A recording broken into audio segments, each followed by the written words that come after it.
خير تفضل.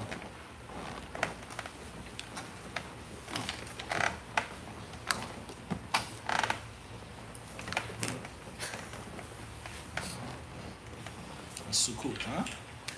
ما قلت شيئا. Alright. بسم الله. خلاص. بسم الله الرحمن الرحيم. الحمد لله رب العالمين. صلى الله وسلم وبارك على عبده ورسوله نبينا وإمامنا محمد وعلى آله وصحبه أجمعين. أما بعد. Tonight's lesson, inshallah, or tonight's sitting, or tonight's jilsa, will be live Q&A marathon. And inshallah ta'ala, we'll try our best to keep the answers as concise and summarized as possible without any discussions or debates or too much explanation. That way we can keep things simple and easy and try our best to service as many brothers and sisters online by getting their questions answered. Okay. One of our traditions, long-going traditions, is gradually or occasionally presenting and sharing different books with the disciples, with the watchers, the viewers, the listeners, and the learners. Last night we spoke on a book, which was? It was,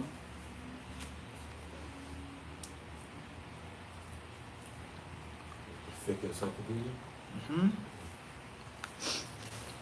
Al-Mawsu'a al-Fiqhiyya. Okay, how many volumes, Harun? 42. Good, ahsantum. Tonight's book, Bidnillahi ta'ala, is a much older book, a very important book, which is called As-Sunnah. As-Sunnah. And the author of this book is Li Abi Bakr, Ahmad ibn Muhammad ibn Harun ibn Yazid al-Khallal, al-Mutawaffa sanad 311. As-Sunnah by al-Khallal, Abu Bakr al-Khallal, who died in the year 311. 311. So obviously it's a very old book, a very ancient book, over 1,000 years ago. The book was authored, the author lived and died. And as we have explained in many classes before, the word or the term sunnah has different usages. Sometimes sunnah is used and it means Islam at whole, at large. And sometimes the word sunnah is mentioned or depicted and we speak on voluntary acts, recommended acts, extra fasting, extra prayer, extra charity, extra or additional hajj. And sometimes the word sunnah is used and we mean a hadith. And sometimes the word sunnah is used and it means the aqeedah of Islam, the pure, unadulterated aqeedah of Islam. And sometimes the word sunnah is used or depicted and it is used in contrast to innovations. In contrast to innovations, right? Khayran inshallah ta'ala. And there are other usages as well. Here, what's meant by this title, as-Sunnah, and obviously the scholars of the past who came many years after the author, they differed on the exact name of this book. Some called Sunnah, as is mentioned here from this muhaqqiq, this editor. And others used the word or the term Sunnah, where they said Masail Abi Abdullah fi Usul al-Iman. The different times in which questioners, students, and disciples spoke to Imam Ahmad and they asked him questions concerning Usul al-Iman, the things that the Salaf agreed upon, the things that the Salaf discussed with regards to the foundations of Islam, whether it was an Aqidah or things not necessarily of Aqidah, but it was something in which there was no room for differing. Alright? Khayran, and obviously predominantly in Usul al-Iman. So here, obviously, this is volume 1 to 3, and the book is in 2 books. Each book has certain volumes in it. And the beauty of this book, first and foremost, is that it's old. So it's before the end of the 4th century. versus reading a book on this issue, that issue from the 9th century, 10th century, 11th century, let alone a modern day scholar. And there's no sin by being modern. There's no sin for a scholar to be modern. But we know things have changed and things are different. And we always promote for the students of knowledge and the disciples to dig deep in the crates, to go as far back as you possibly can. All right? So that's first and foremost. So there's certain things that weren't in existence when he was alive. There were certain understandings and interpretations that the author didn't have to suffer from being around. There were certain political woes, weaknesses that didn't exist in the 4th century. Understand? So these are some of the advantages of reading a book like this. The second advantage of this book is that the book is musnad. It's mentioned with the chain of narration. So you're trying to aspire to be from Ahlul Hadith. Any book with the isnad is going to be a benefit for you and a blessing for you. All right? And there's power and there's strength when the isnad is used. All right? Last but not least, many people today, whatever their orientation may be, all of them claim and say, or many of them claim and say, the reason or the proof that our strand of Islam, our brand of Islam, our label is correct is because this scholar, that scholar, this scholar, and that scholar. All of these scholars, they were all on this one path. So that clearly proves that this is the truth. This understanding of Islam, this practice of Islam, Aqidah, or other things besides Aqidah, this is the correct way because name. And obviously to the weak-minded, it's going to have an effect.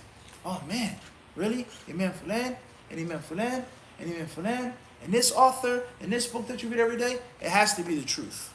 And that's a cheap trick that they use to sell whatever they're trying to sell. But when you have knowledge of books like this, and you read and study books like this, you say, well, slow down now. You quoting scholars from the 8th, 9th, 10th, and 11th century that were supposedly such and such. Well, what if I told you I have some names from the 4th century that were on something totally different than these people were on, and that lived and existed in a time in which Fulan and Fulani did not exist, or Fulan and Fulani was still studying, or Fulan and Fulani was just becoming household name, then what? So that's a problem in itself of using names, and the sheer fact that it's a name and a personality, it means it's the haqq, just because of names and personalities. And many people use this trick of different groups and orientations today.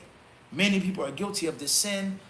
Excuse my, we don't have to say that on a live stream, all right, with regards to labels and people's infatuation with labels and brands. So therefore, 311, that's pretty old. And it's a big possibility that the author wrote this book before he died. Obviously, he had to write it before he died, but I mean, it's a big possibility that he wrote the book before the end of the what? Before the beginning of the 4th century. So in reality, he's going to have written this book in the 200, 201 to 299 time span. So that's even older now. Before there was this and that group. All right? So many people, they say that's the proof that we're upon the haqq because we have this line, and we also say what? We also have scholars from here all the way here. None of them knew anything about your interpretations, your figurative this and your figurative that. Right? So it's important for the student of knowledge never ever to be cornered. And it's easy to be cornered. People will say, all of the ummah, they all follow the 4 imams. How can you say you don't follow the 4 imams? Imam Fulan, he won. Ibn Taymiyyah was a Hanbali, so on and so forth. And you're cornered. Well, what about the Islamic knowledge and the fiqh before Abu Hanifa? Was there fiqh then? Before Malik, before Shafi'i, before Ahmed? What about their contemporaries that didn't agree with them or criticized them or had their own followers? Then what? Am I as sin? So don't ever allow yourself to be cornered and pressured by numbers or names. But that's easily said than done unless you actually have the what? The weapons, the knowledge. Well, this book, that book, from this century, then what? All right? So never allow yourself to fall victim to that because of your own ignorance. So these are some of the benefits of the book. And in this book, Imam Ahmed, rahimahullah ta'ala, predominantly Imam Ahmed, he's asked these different questions, whether it pertains to, like I said, Aqidah or other things. Okay. Now, the author here, the muhakkik, not the author, it says Dirasa wa Tahqiq Dr. Az-Zahrani here, okay? Utayr ibn Atiq Az-Zahrani, he mentions here a very beneficial introduction to the book. in which he discusses the history of Aqidah in Islam. Kalimatun fi Aqidati. He talks about the history of revelation and the history of Aqidah. And the first groups, or the first time that Islam had to suffer with sectarianism, groups splitting up and splintering. All of the Muslims were upon this until that came and that came. And obviously the history of this is going to be found in the Munafiqun. The Muslims were on one thing, and then came the Munafiqun. But we're talking about the specifics now. So the first two groups to go astray were what? What were the first two groups that reared their ugly heads in Islam? Khawarij. Khawarij. Anyone before them?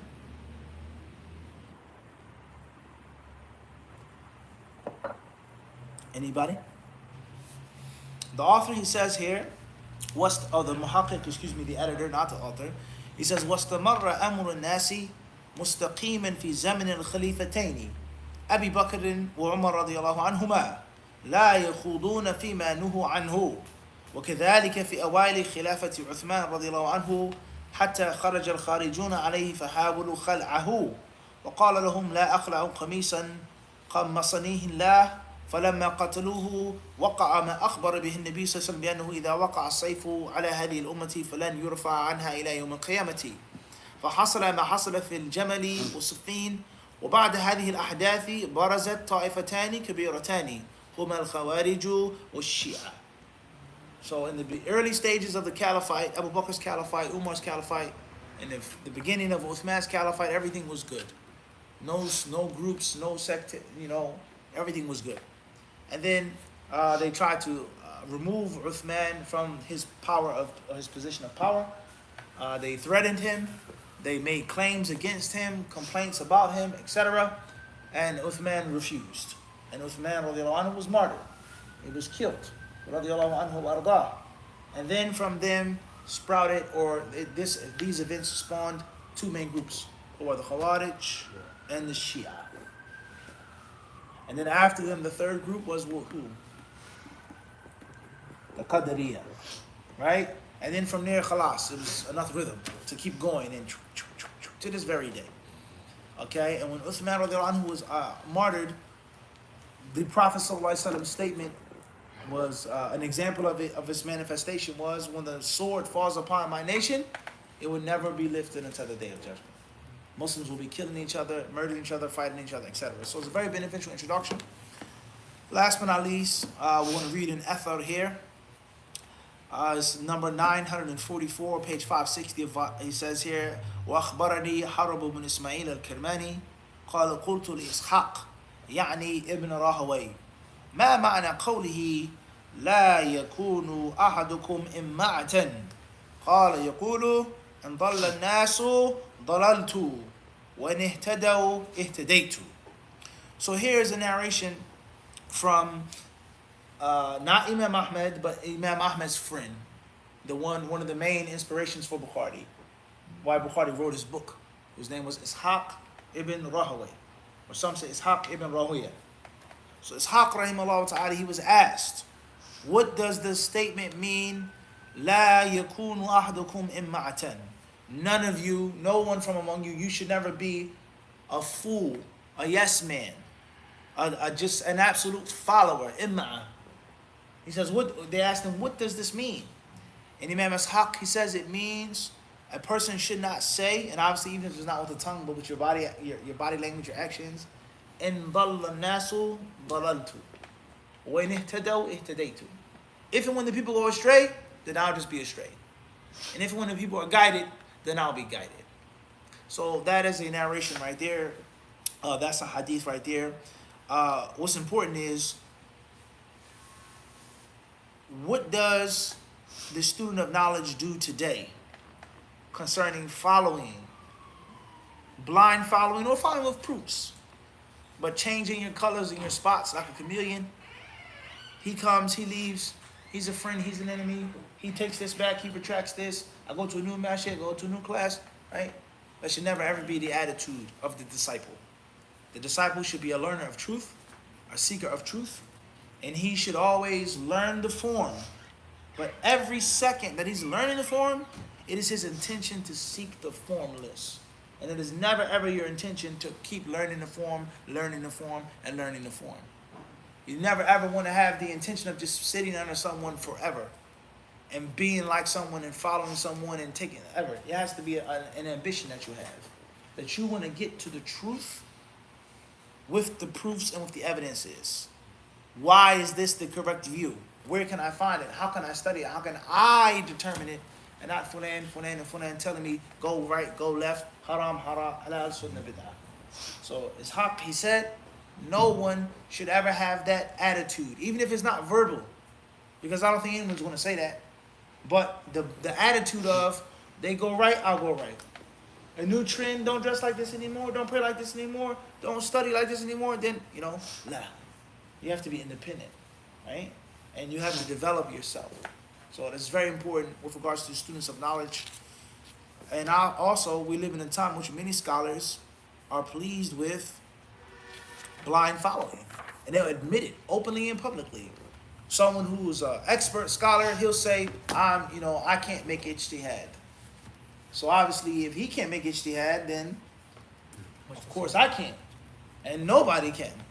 And we just live in a time in which we just keep, on the hamster wheel. So that's a big problem. We ask Allah subhanahu wa ta'ala for protection from that. Al-Muhim, Sunnah by Al-Khalad, an excellent book for Aqidah and things besides Al-Aqidah. Wallahu ta'ala alam. Inshallah, we'll take the first question now. Initials BM Ajax, Ontario. Is dying without paying debts a sin? If so, should a man pay off his credit cards and student loans debt before marrying and adding more financial responsibilities?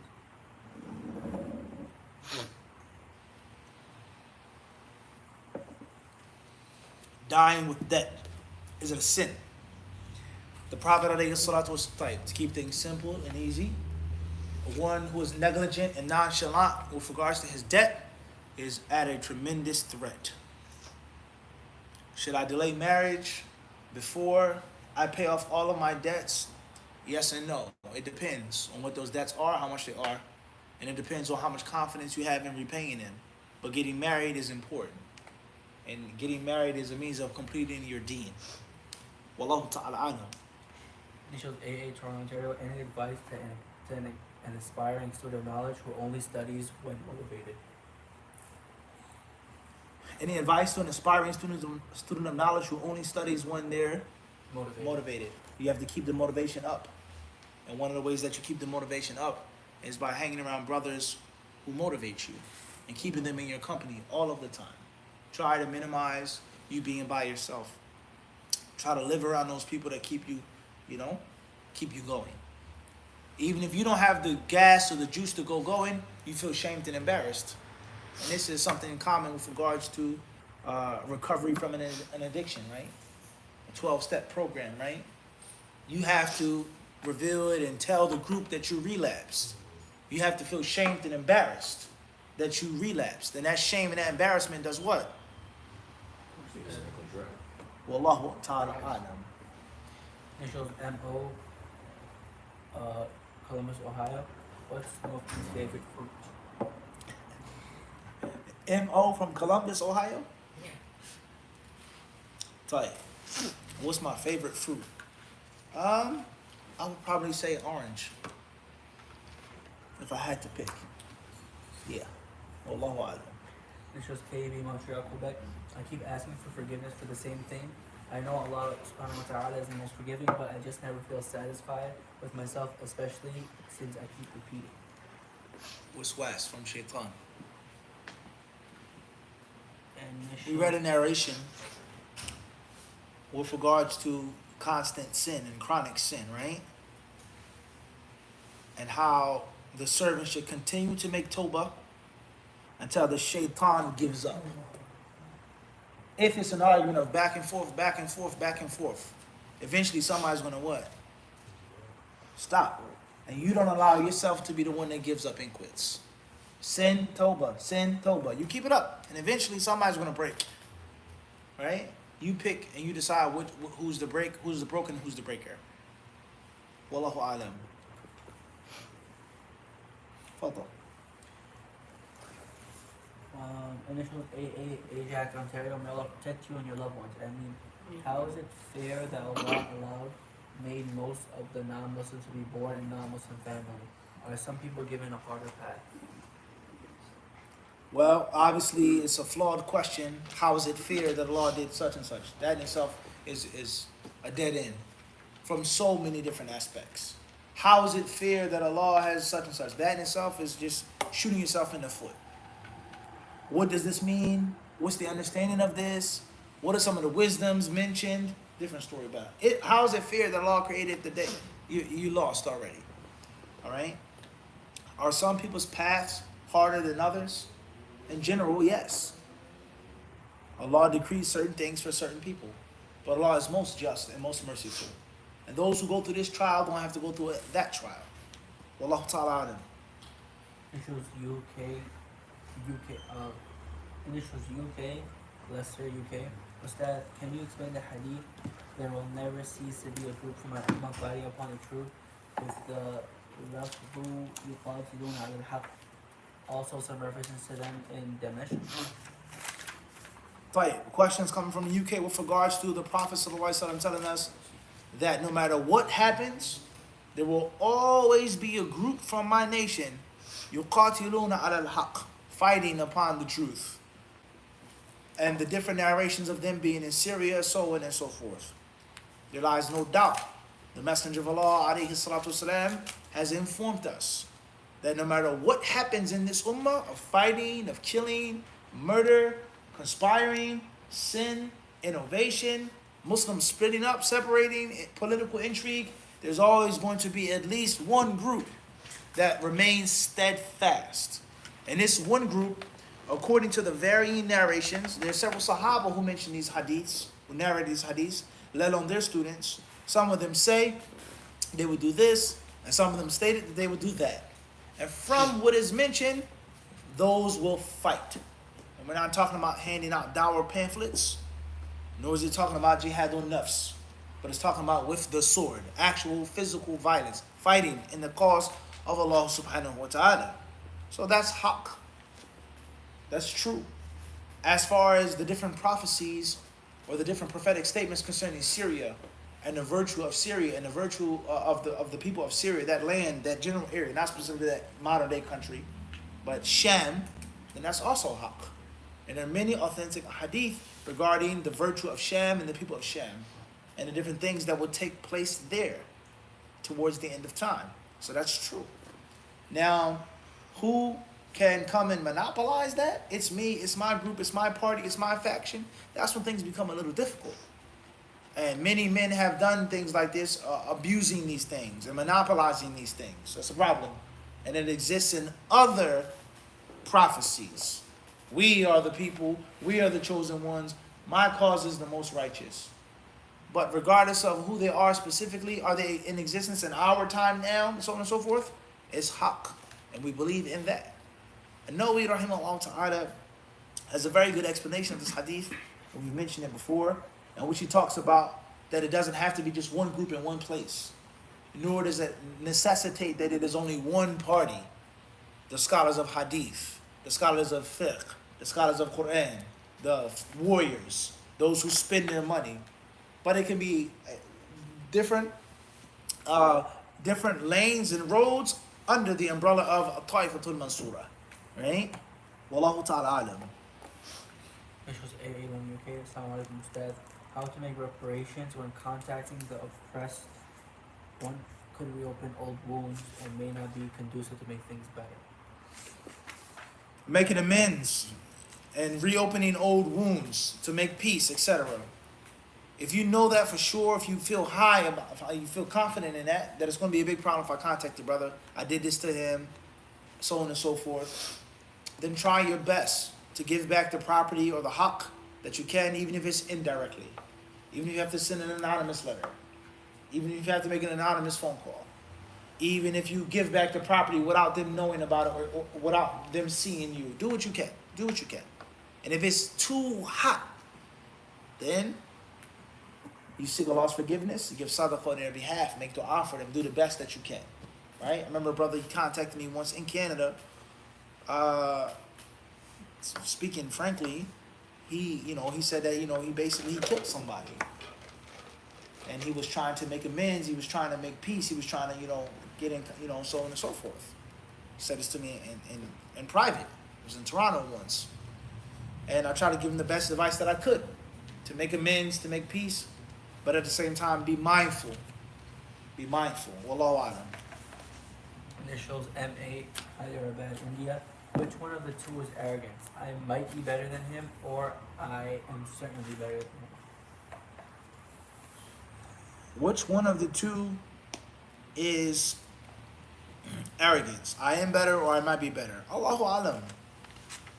What's important is arrogance, pride, having contempt for others. It could be 100%, 50%, 75%. It could be verbalized, it could be hidden in the heart, etc.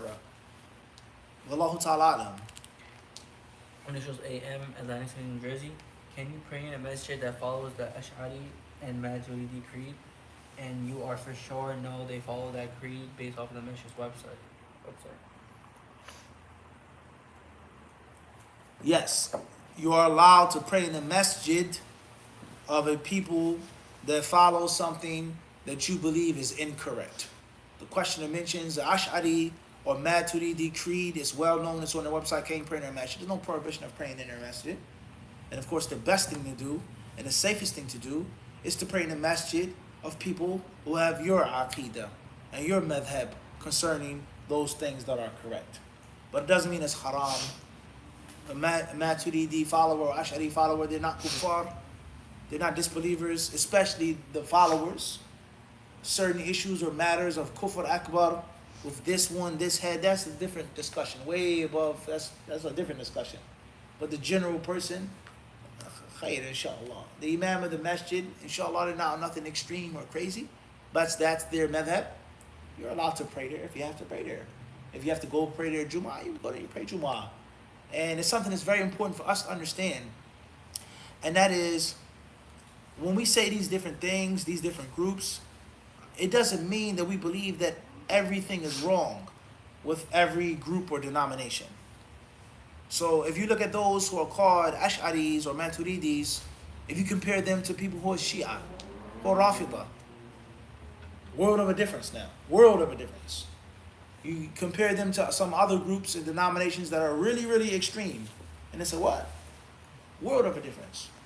Alright? So it doesn't mean that everything is wrong and everything is off. And we differ with them on what? Everything. That's extreme. Wallahu ta'ala alam. This was NY, Brooklyn, New York. I don't know if it's This was Katie, Montreal, Canada. I keep trying not to goof around too much in school, but I fail to do so. I also feel terrible later and regret. Am I sinning if I don't? Am I sinning if I don't explicitly sin, but I don't have good character? Is it a sin to have bad character? It depends. Something that you can control versus something that you can't control. Or something that you were born into or raised upon or exposed to. What's important is you're doing your job as a Muslim is to fight yourself. Fight yourself to bring your character to a basic standard of perfection. Al-Kamal al-Wajib. And then obviously there are higher heights of perfection. Wallahu ta'ala alam. Muhammad Salah, Farawaniya, Kuwait. Assalamu alaikum, Mufti. It's been a long time since I joined your streams. How to stop questioning your abilities and move forward? Been affected with low self-esteem lately. Jazakallahu khairan. Wa iyyakum. Jazakallahu khairan, Akhil Kareem. Shout out. Blessings, peace and blessings to the disciples in Kuwait. Low self-esteem, feeling no worth for yourself, so on and so forth, lack of confidence, etc. Read the Quran. And just look at the examples and the parables that Allah Azza wa Jal makes for the Quran. And in the Quran, Allah, He mentions and He speaks on several things that we consider small and insignificant. Whether it be an ant, whether it be a bee, whether it be a mosquito, whether it be a fly. Allah, He speaks on these things for us to get the point and for us to connect the examples. So if you're feeling low, you're feeling weak, you're feeling powerless, you're feeling, you don't have it, you're not good enough, so on and so forth, so just think about that. Think about those Quranic verses. Allah makes an example of the mosquito. How big is a mosquito? How heavy is a mosquito? How insignificant is a mosquito to us? But Allah mentions, and He talks about it. So these different animals and insects, what powers do they have over us? Okay, you know how big we are to those insects? Just think about a mouse. Humans, many humans, if not most, are scared of mice. Big, strong warrior. You see a mouse, he may jump, right? Little, small, tiny mouse. Think how big you are to the mouse. How many times you think you are? You bigger to the mouse? At least 100. 100 times. Small, tiny mouse, right? But just look at the power that mouse has over a big human being. So never scorn yourself to the point in which you feel powerless. Everybody, by Allah's permission, has some type of talent, has some type of skill, has something good with them. I can't get married, I can't find a good sister, I'm not good enough, I'm not handsome enough. Everybody has something that the opposite sex is going to want. Everybody has the ability, just like every insect, no matter how small or minute it be, has what? Has something in the world, some contribution. Something that it does that another insect or animal can't do. Or some power over a big, strong, mighty human being. So just think about that. Wallahu ta'ala.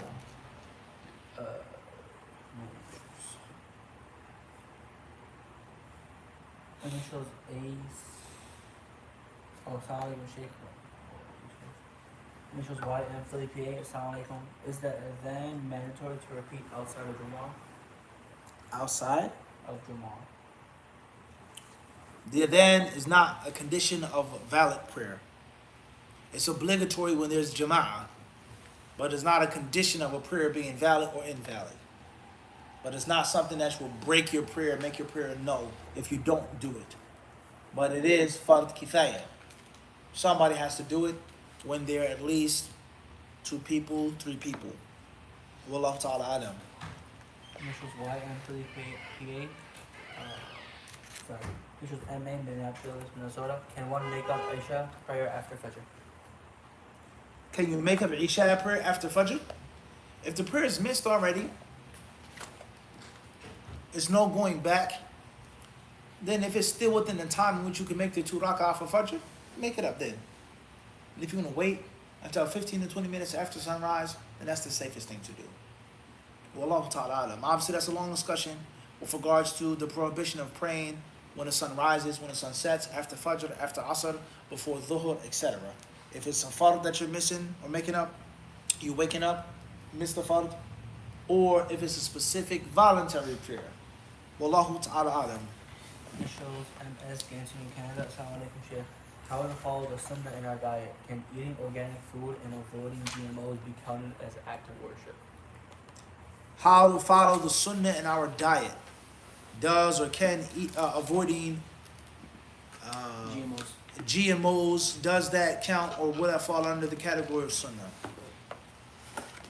I think that avoiding any type of harmful food, whether it's GMO or other than GMO, is following the guidance of the Quran. First and foremost, the guidance of the Quran. That commands us to eat from the tayyibat, that commands us not to, wala tusrifu, don't step over beyond the boundaries, right? That commands us to eat from the rizq of our Lord, Allah subhanahu wa ta'ala. Allah commanded different people in different places, different insects, to eat from the rizq of your Lord, right? And Allah subhanahu wa ta'ala, obviously that which He brings into existence, that which He creates, that which He provides, is tayyib. Until the human being makes it khabith, all right? So with that being said, eating healthy and eating with a balanced diet, very important, is following the general guidance of Islam. If I have some French fries and a burger and a Coca-Cola, does that mean I'm not on the sunnah? We can't necessarily say that. And many people, they have a misunderstanding with regards to being a student of knowledge. Shout out Samin Musallim if you're out there, if you're watching, if you want to watch this. We spoke about this many years ago. We laugh and joke about this. Many people that go to Medina, and they think, I want to eat this type of grass, I'm going to drink this tea, I'm going to chew this natural gum, I'm going to have honey, and that's it. And we said, being a student of knowledge, you may be studying really hard, and you got greasy fries, burger, and a Coke. That's your dinner, that's your breakfast. That doesn't necessarily make you any less of a student of knowledge, or that doesn't necessarily going to, take away your memory power. You get the point I'm trying to make? The one eating fried foods or something from bake, he may be a more hardcore student than the one who's, floating and levitating in a botanical garden. You get the point I'm trying to make? So many people, they think that. And I'm not a nutritionist. I'm not a herb guru. I'm not a health guy like that. But just, speaking from common sense, people think just because you eat non-GMO that you're going to be healthy, or you're going to be, slim and trim, or just because you don't eat this, you're not going to get this. No, you have to have a balance in your diet. There's certain vitamins, minerals that the body needs. There's certain things that your body is made to consume, and we know this from our teeth and the structure of our teeth versus the structure of an animal's teeth. An animal that's a carnivore, herbivore, or omnivore, right? Different animals have different types of teeth, different types of hands, claws, digits, etc. So, and let alone the environment in which the animal lives. So the human being needs balance. Whether you eat vegetables, grains, carbs, meat, so on and so forth, balance. And you can have a healthy GMO diet, and you can have an unhealthy organic diet. Don't let the shaitan fool you. And don't ever forget that the whole organic movement is a financial movement. It's an industry. No matter how much they tell you fair trade good, they're out to make money too. Don't ever forget that. Don't think they're just doing it from the kindness of their heart. They're in it for the cream. They have to make money too, right? And the vegetables, the fruits, the animals, the fish, whatever the case may be, they have to be caught, processed, packaged, shipped, etc. All right? So balance. If you had the choice between organic and GMO, of course, why not pick organic? But many fruits and vegetables, there's no such thing as GMO, right? Or some types of fruits and vegetables or meats or whatever, fish, you can't afford. And this goes back to the old argument of modern pharmaceutical medicine versus herbs and, the herb doctor. Okay, if you study American history, and history in other parts of the world, specifically America, there was a propaganda war. A war of those who said, you should not take pills, you should not take this serum or this syrup, or this type of, AINE, this cane, that cane, including cocaine, for your ailments, for your sicknesses, right? And then those who said, no, the modern pill, modern pharmaceutical, modern doctors, etc. They had a war. And we all know who won. And we all know why they won. They won because of money. But they made a slogan, or they made a smear campaign against herbs and the people who supported taking the herbs. Or the herbs, they said what? It says that the herbs will work, but you'll die before they work. By the time this weed or this plant kicks in, you'll be what? You'll be dead. And then they said in a contrast, the people, the herbal people, they said the modern pharmaceutical pills will work, but it'll kill you in the process. And that's the truth. So you have to have a balance, right? You can't just think just because you eat organic, you're going to live forever, you're going to be totally healthy. You got to balance out your diet with that too. You got to exercise as well. You got to sleep well. You have to have a healthy, balanced life in all of the different boxes, right? Wallahu ta'ala alam. This was why I'm Filipining. Does the Imam have to give the believers following him salah? Does the Imam have to give the believers following him in salah time to recite Surah Al-Fatiha? Say it again? Does the Imam have to give the believers following him in salah time to recite Surah Al-Fatiha? Does the Imam have to give the people behind him time to recite the Fatiha? No. The Imam's job is to recite. If he wishes to be considerate, that's fine. If he wishes to just do his job, then that's also fine. He bears their burden. Al-Imamu daminun. The Prophet ﷺ said, Al-Imam damin. The Imam is responsible. He takes on the weight upon his shoulders of the people praying behind him.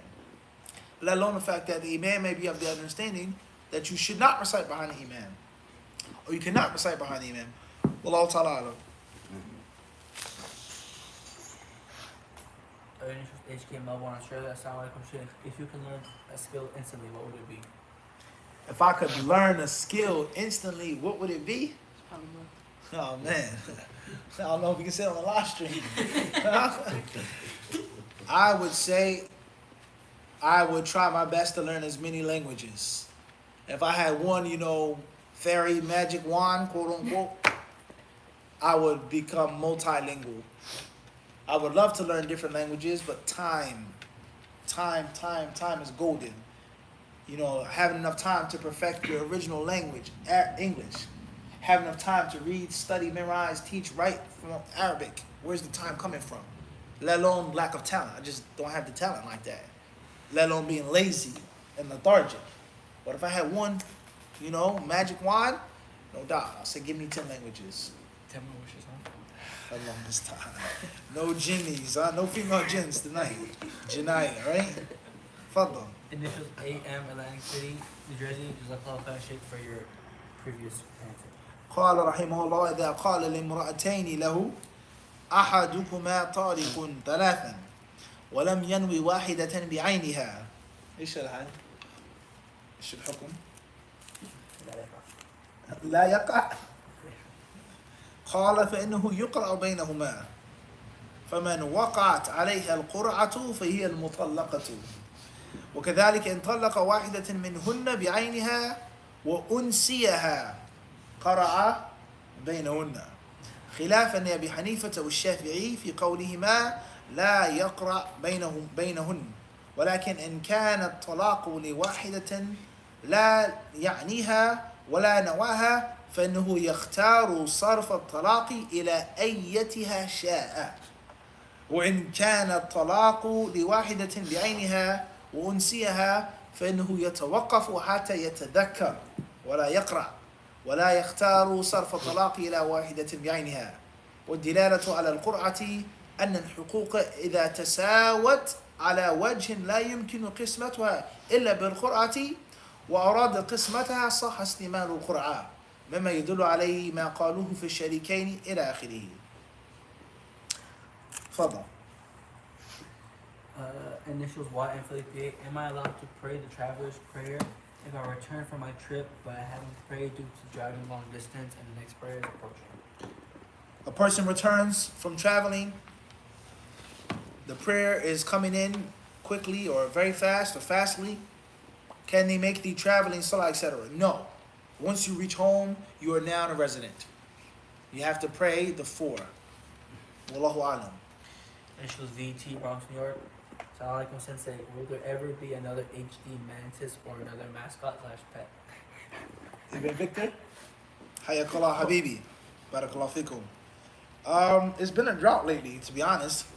We haven't had a mantis, Ruchi, or other disciples outside of the human race lately. But inshallah, something will change soon enough. Bi-idhnillahi ta'ala. Initials KB, Montreal, Quebec. Is it wrong to say Akhi al-Karim? I always thought that naming someone in the Nakira form is fine, but adding the N is wrong. There's no sin in calling someone Akhi al-Karim.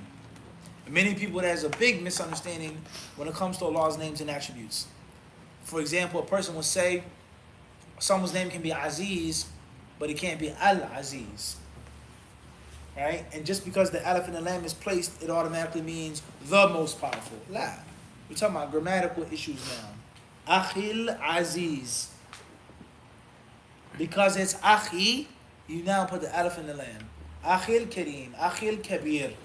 Right? And Allah's name is Al-Kabir, right? Al-Aziz, Al-Kareem, etc. So it's a difference. Wallahu ta'ala alam. This is why I'm Philly PA. Assalamu alaikum wa rahmatullahi wa barakatuh. How can I encourage the brothers to connect their feet in the masjid? How can you encourage the brothers to connect their feet in the masjid? Tell them that's what the Sahaba did. Why wouldn't you want to get close to your brother? Are you scared? Does your brother's feet smell? Does he have bunions, corns, vegetables on his feet? Does he have fungus? If not, then put your feet next to your brother's feet, inshallah. It's not going to hurt you or him. Bi-idhnillahi ta'ala. Initials DBW Ireland. Assalamu alaikum, Sheikh. Can you explain Sheikh Al-Albani's perspective on the madahib, and can a so-called Salafi follow a madhab, especially if he has not reached a high level of knowledge? Tayyib. We normally don't entertain questions in which specific people are asked about or mentioned. That's our rule. Obviously, we know everything is qadr in Islam, and there's no coincidence, quote unquote. I was asked this question reading the book Sifatu Salat al-Nabi. Sheikh Al-Albani.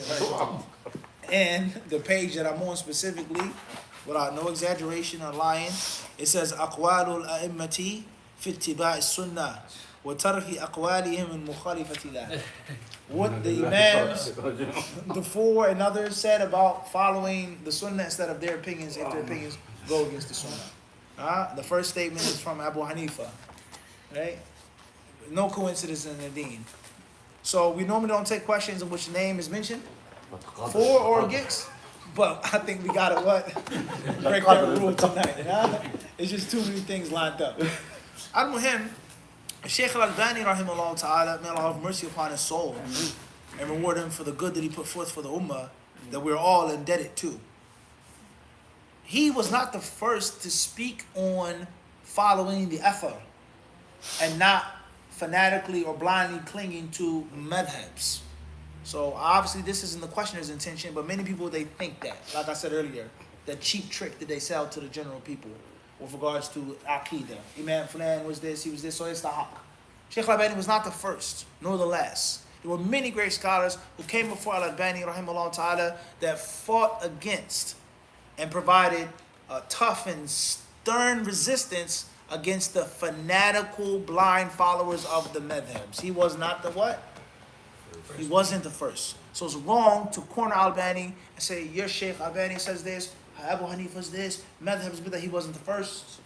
There were many scholars who came before him who said and held the view that taqleed, blind following, was haram. It cannot be done.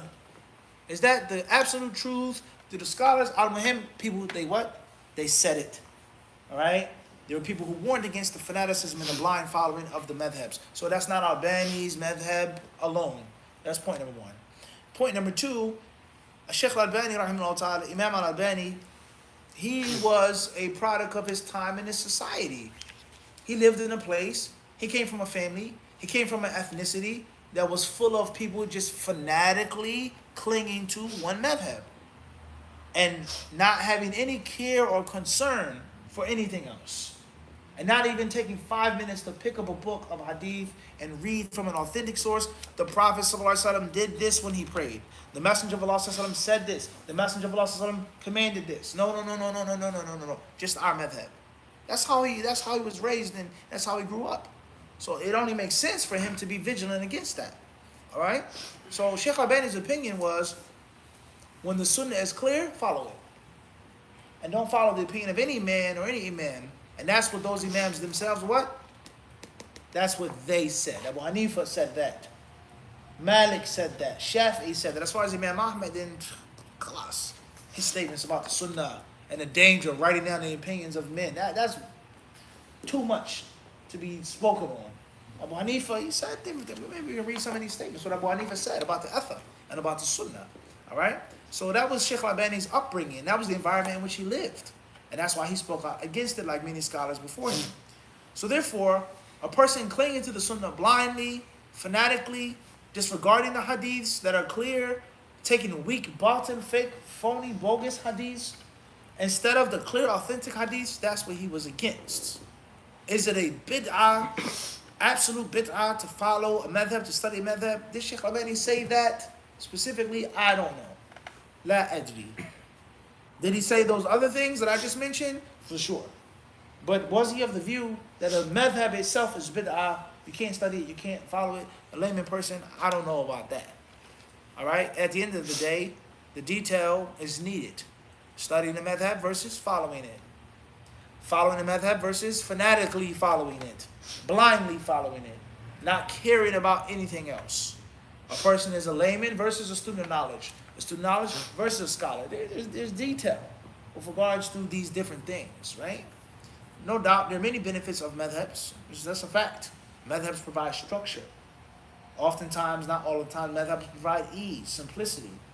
But of course, like all things in life, or many things in life, most things in life, there are many dangers of madhabs and following them. And there are many different horrors that can come from a madhab and following it. So I think the most correct answer, and Allah surely knows best, is that there has to be tafsir. We must give details, but the default is the sunnah, and you're going to follow the sunnah based off of its clarity to you, and based off of your level of knowledge, And this is why we promote for all Muslims, from laymen all the way to the top, to have an abundance of reading of the Sunnah and familiarizing yourself with the Hadiths. Even if you don't understand all of them. Are they all Sahih in Bulugh al-Maram? Just read them, bro. Be accustomed, be aware of what's out there, and that will raise your level of intelligence. And it will force you to ask certain questions, and it will force you to drive your studies further. Versus the masjid, the imam says, we don't have fiqh classes, we don't talk about talaq, no, the general people, they're cab drivers, bread bakers, they just don't even discuss these things with them. Let them just be, sheeple. We don't promote that. And of course, every time Dick and Harry can't just pick up Bukhari and make ijtihad. Nor do we promote that. But we promote balance and detail, but the starting point for sure is the athar. Wallahu ta'ala alam. Initials Ali A. Long Island, New York. Assalamu alaikum wa rahmatullahi wa barakatuh. What is the ruling on spouses getting an IVF treatment, getting our eggs implanted into her ovaries?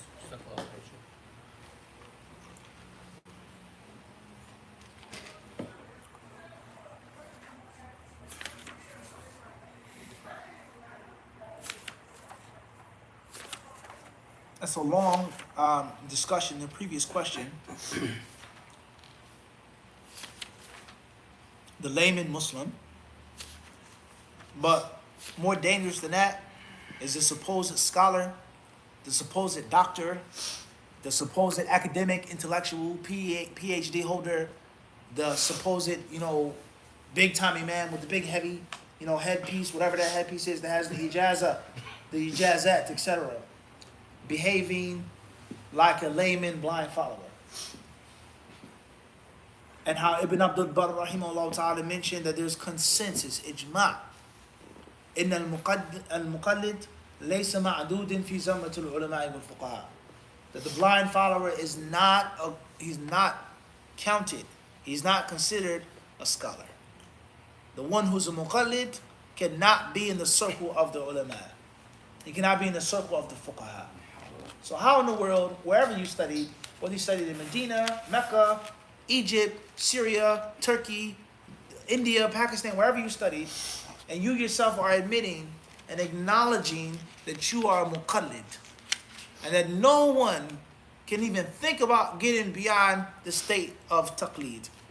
All the proofs and evidence has been mentioned, all our hadiths are well known, weak, da'if, fulan. You can't outthink Abu Hanifa, you're not going to be smarter than Malik, you're not going to do better than Ahmed. What's the purpose, what's the point? And we're not talking about the layman cab driver. We're not talking about someone who's going to study. We're talking about someone who's the big dog, the big shot of the masjid, right? That's his attitude. That's what he teaches and tells the people. It's a big problem. So, taqleed is one thing. Ta'assub, fanaticism, is another thing. And warning the people against the sunnah and away from the books of the sunnah and hadith, a third thing. This is something which is totally inexcusable behavior for a person who's carrying himself as an imam or a scholar. It's a big problem. And until we strike or stab at the heart and get rid of this misguided mindset, don't ask about the layman 9 to 5 people. They're going to keep, wandering around blindly, because the leadership and the guidance from above is what? They're blind themselves. So if the doctor is ill and sick, you go to the hospital, you're looking for a place to park, outside you see the doctor's doing what? Smoking cigarettes, eating greasy food. That's the doctor, right? What is going to be the state of the person, the patient? So that's very bad, all right? As far as the next question, can you repeat it for me, please? Initials Ali A. Line in New York. What is the ruling on spouses getting an IVF treatment, getting our eggs implanted into her ovaries? Obviously, there are different scenarios with regards to these types of procedures. Surrogate mother, different, putting your eggs on ice, quote unquote, right? Whatever the case may be, huh? Right? You get the point I'm trying to make, huh? You storing up this or storing that or saving that, etc. There are different scenarios.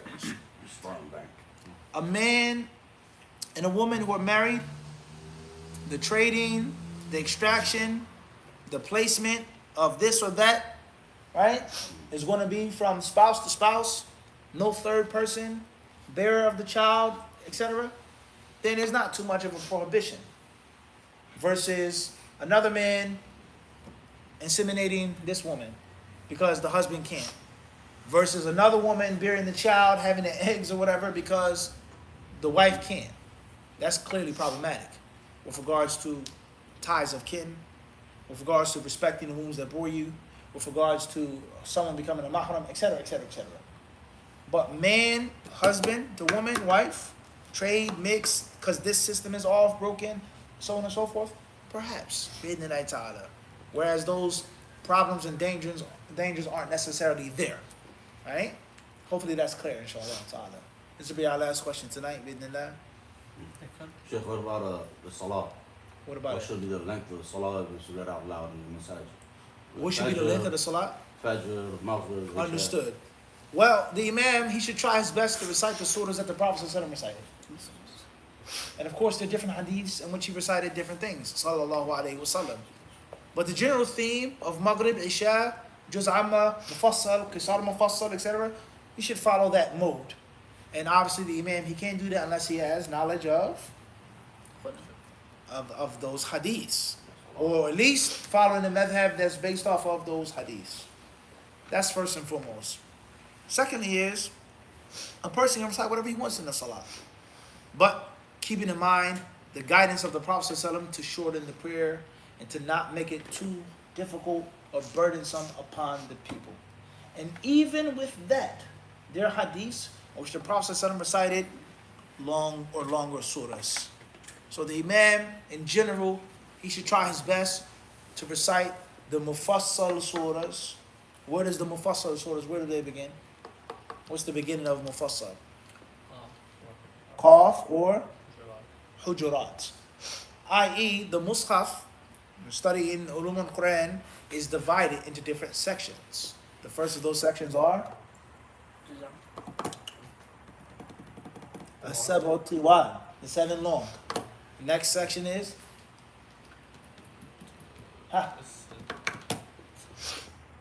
we need to brush up on what? Wait, the 7. 7 long. We're done. We're on the next section now. We got to brushing up on the Ulum al-Quran. We need some steel wool to get rid of the rust. Right? What are the divisions of the mushaf? Right? Khayran. Yakfi.